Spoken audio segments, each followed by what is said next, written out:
Od początku bieżącego roku sądy opublikowały 673 przypadki niewypłacalności przedsiębiorstw, co stanowi wzrost o 14% w stosunku do analogicznego okresu roku minionego. Przez 7 z 9 ostatnich miesięcy notowaliśmy wzrosty upadłości w porównaniu z analogicznymi miesiącami roku 2016, zaś trzeci kwartał bieżącego roku był najgorszym kwartałem w ciągu ostatnich 5 lat. Liderem w liczbie niewypłacalności nadal pozostaje budownictwo, branża budowlana, gdzie po 3 kwartałach bieżącego roku mamy wzrost liczby niewypłacalności o 17%. I kwartał do kwartału trend pozostaje wciąż rosnący.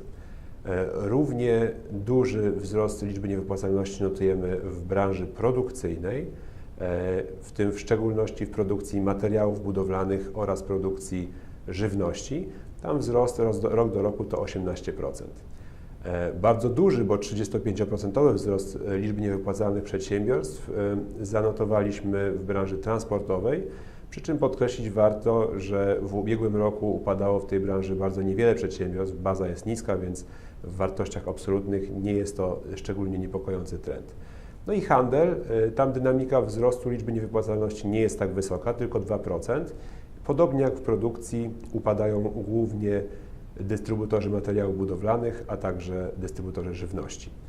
Nie ma jednej wiodącej przyczyny upadłości. W różnych branżach, a nawet w tej samej branży różne firmy upadają z bardzo wielu powodów.